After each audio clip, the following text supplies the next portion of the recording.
Visit any Japanese neighborhood and you will find something that will halt you. Individuals in their 70s and 80s walking with confidence that most people one half their age simply lack. They do not hesitate in walking. They do not hold on to the railing when climbing the stairs. They will be lying on the floor and rise again. No difficulty, no assistance. This is simply good genetics, as most people now suppose. Perhaps it is simply Japanese food. But longevity researchers have found out something more interesting. The world has the highest centenarians in Japan, but the astonishing fact is not their longevity. It is their leg strength even when they are in old age, since this is what science really demonstrates. In the majority of Western nations, the strength of the legs starts to decrease significantly after the age of 50. When that happens, everything begins to slow down. Standing starts to feel like a challenge. Walking becomes slower and more careful. Balance weakens, and the risk of falling becomes very real. Falls are among the major factors that deprive older adults of their independence altogether. Then, when Japanese seniors are repeatedly beating that pattern, then there must be something particular that they are doing. And there is a solution. A few easy exercises of repetitions that prevent leg weakness, stability, and movement decades beyond your age. I will now show you in this video the specific exercises that underlie that strength so that you can begin to use them as well. However, first, we should get to it. Leave your name and country in the comments below. I would like to see how far this can go, and it will assist in creating an actual community of people who care about their health. Now let's get into it. Exercise 1, heel raise, boosting your second heart. Ask a specialist in traditional Japanese health philosophy what muscle group should be the most focused upon in older adults, and he or she is likely to name the calves. The calf muscles in Japan were so long called the second heart, and this is not a poetic description, but anatomic reality. The heart pushes blood through the body. But returning that blood from the legs and feet is harder. It must travel upward against gravity. Because of this, the body relies on a second support system. This is the role of the calf muscles. Each time they squeeze the lower leg veins and force the blood up towards the heart. The circulation is good when the calves are vigorous and healthy. When they become weak, as they do when the same people sit long or walk no longer, the circulation is retarded. Blood pools in the lower legs. Fatigue sets in more quickly. They lead to slower walking and therefore worse stability. One of the simplest ways to keep the calves strong is heel raises. They require no equipment. You only need a flat surface. In some cases, a chair or a wall can help with balance. In order to do heel raise properly, you should stand in the upright position with your feet set at hip distances. Take up gradually on your toes, so high indeed that both heels will comfortably go. Lift your heels and hold for 1 or 2 seconds. Then lower them slowly. Do not drop them. Bring your heels back to the floor with control. The lift is as significant as the controlled lowering. Start with 2 series of 15 repetitions. If you feel unsteady, put one hand gloomily on the back of a chair or wall. Within several weeks, one should strive to achieve 3 groups of 20 repetitions. This is good exercise. In addition to making the calves stronger, it makes you more stable when walking. Ankle swelling can be reduced. The lower legs build endurance. Each step during the day begins to feel safer. Exercise 2, wall squats. Physical therapists often use a simple test. The person sits in a normal chair. Then they stand up without pushing with their hands. This helps measure lower body strength and functional ability. This is surprisingly hard to many people who are aged above 60. The responsible muscles, the quadriceps in the front of the thighs, the glutes, and the core, become considerably weaker when not actively exercised. And when such muscles become weak, everyday living gets more difficult in ways that are very discouraging. Wall squats target these muscles directly. They strengthen the thighs and support the knees. The movement is controlled and gentle. Because of this, it is often safe even for people with knee sensitivity or joint pain. The wall offers back support, which eliminates the forward bend that causes undue strain on the knees during the conventional squat. This renders the wall squat truly usable by elderly individuals who will otherwise not want to squat at all.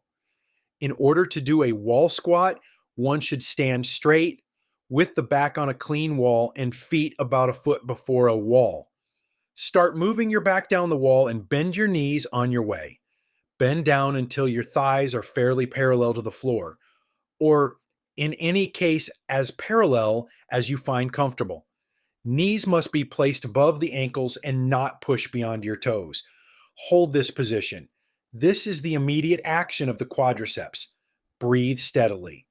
Begin by maintaining the pose of 15 to 20 seconds, gradually up to 60 seconds. The goal here is muscle fatigue. You may feel soreness in the thighs. This happens when the muscles are working hard and being properly challenged. The last thing you are going to want to avoid is joint pain, especially sharp pain in the knees or hips. Muscle work is good. The pain in joints is one of the signals to change. Over weeks and months, this exercise begins to make a real difference. Getting up from a chair becomes easier. Climbing stairs feels less difficult. Your strength improves. And daily life becomes easier to manage on your own terms. Exercise 3. Intentional walking. Walking is so common among human bodies that the majority of people cease to consider the fact of it. Often we walk on autopilot. Our minds are somewhere else. We move without paying attention to each step. However, in Japan, walking is a thing which has been long approached as a deliberate and conscious action. Mindful walking is not a practice that involves walking slowly because you need to. It begins with a simple decision: move more slowly. This helps the body relearn how to move. It also improves the quality of every step. Walking patterns often change as people age. These changes can increase the risk of falls. Steps become shorter. Foot clearance becomes lower. The feet do not lift as high above the ground. Because of this, older adults often catch their toes on rough or uneven surfaces. Small objects on the floor can also cause them to trip. The synchronization of heel strike, midfoot strike, and toe push-off starts to lose. The conscious repair of these patterns is by slow, mindful walking. To do this, you need to find an empty place, a hallway, or a garden path, or even a room at home. Start walking at approximately a quarter of your usual speed. As you take a step, make your heel strike the ground first consciously, then see the midfoot sink in place. Lastly, the next step begins with toes pushing off. Breathe slowly. Now, take all your focus on what is happening in your legs and feet. This practice lasts 3 to 5 minutes a day and yields the results that are not immediately noticeable, but are important with time. It enhances neuromuscular coordination, the interaction of your brain and your leg muscles. It will tighten the smaller stabilizing muscles in the feet and ankles, which are generally overlooked. It restores confidence to walk, and possibly best of all, it makes the risk of falls less when it trains the foot to follow the right range of movements with each step. Exercise 4, one leg workout. The next thing that many of us tend to wonder when we first hear it is that most falls in older adults are not mainly caused by weak, large muscles. These often happen because balance becomes weaker. The body depends on many small muscles. They are in the ankles, knees, hips, and core. These muscles react in fractions of a second. They work together to keep the body steady when the ground changes, when a step is uneven, or when the center of gravity shifts. These stabilizing muscles need not be trained effectively using machines or through conventional weightlifting. These muscles need to be trained. They must be placed in situations where they have to support the body. The body should move into positions that require effort. In those moments, the muscles work to maintain posture and stability. The simplest, most immediate, and efficient means of doing just that is by standing on one leg. This is something that has become so ingrained in the lifestyle of many of the Japanese seniors that they never even consider it as exercise. One leg they are standing on as they brush their teeth. One leg they stand on as they wait for water to boil and toast to raise itself. What makes such brief, casual occasions of single leg standing accumulative with the time and results in an ever-training nervous system to respond promptly and correctly to balance challenges. In order to practice, stand leaning close to a wall or the back of a strong chair. Now put your weight on the right foot and raise the left foot only a little off the ground, even an inch will do. Look at something in front of you on the eye level. A stable focus point assists the brain to be stable. Keep 10 to 15 seconds and change sides. In the next weeks, practice to hold each side between 45 to 60 seconds. Be cautious. Be non-egocentric in progressing forward. This practice points out deficiency of balance that most individuals are unaware of. And this is precisely what makes this practice so useful. Exercise. 5. Resting squat. A forgotten everyday position for strong legs. In most of the world, such as in Japan, sitting near the floor is just a way of life. Individuals consume food sitting on cushions on the floor. Instead of seeking a chair, they sit down in an extreme squat. Children are playing on the ground and their grandparents play with them. By contrast, the culture of the modern West has mostly removed floor-level activity out of adult life. Floor contact has been almost eliminated with chairs, sofas, and beds. And this might be a better short-term fit, but has cost a lot to the hip range of motion, strength in quads, and the flexibility of the lower body. The resting squat, also known as the Asian squat or deep squat, is one that preserves the entire functionality of the ankles, knees, and hips that chairs gradually eliminate. The pose of deep squat keeps the thigh muscles, gluts, hips, and core muscles constantly active at a low and long-term level. With time, the joint mobility required to rise out of the floor on its own is closely linked to lower quality of life in late adulthood. To exercise the resting squat, stand with the feet at shoulder width with the toes facing a little bit outwards. Bend your hips down towards the floor, but do not raise your heels. In case of raised heels, it will be better to use a folded towel or small wedge beneath the heels to begin with. Maintain the upright posture of the chest and a neutral spine. You should hold till 15 or 20 seconds to begin with, and gradually increase to 2 or 3 minutes. In case getting in or out of the squat is difficult, the door frame or a solid surface may serve as an aid. It is not perfection that is aimed at. It is gradual increase in the mobility and strength to make independent movement possible.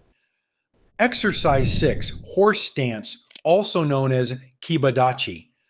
The horse stance, which is referred to in Japanese as kibadachi, is regarded as central in the world of Japanese martial arts. Karate, judo, kendo, students often spend months learning to hold this single position correctly. They practice it again and again before moving on to anything else. The horse stance builds deep strength in the legs and hips. This strength becomes the foundation for all other martial arts movements. The horse stance uses an isometric position. Practitioners of martial arts discovered its value centuries ago. They found it very effective for building strength and endurance in the lower body. Today, modern exercise science is confirming the same benefit. One does not require any martial arts experience to enjoy the practice. The position in itself is simple. Place your feet further apart than a shoulder, your toes turned a little, bend your knees, and bring your hips down to what seems to be a chair that is wide and non existent. Maintain a straight posture of the torso. Avoid the urge to bend forward. Spread the burden equally between your feet.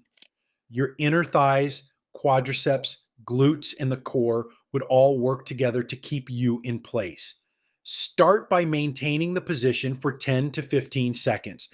The pain that you experience in your thighs is not a thing that you should avoid feeling, but it is necessary to inform you that it is a sign that the muscles are being trained. With time, practice holding for 60 to 90 seconds. The exceptional value of the horse stance to older adults is that this is the type of endurance strength as required when the daily activities of standing longer than expected, standing straight up when walking long distances, and when balance is briefly disturbed, it brings them back on their feet. Since we have discussed the 6 basic leg strengthening exercises, the point is that a strong leg is a key to a free life. It is best to start small and remain consistent to regain strength.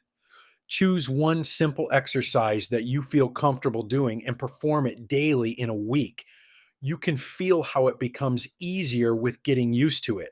Then add another exercise after a week, then another. Build gradually. The uniform is better than flashy. The legs must be strong, and they will help in healthy aging, so do not ignore them.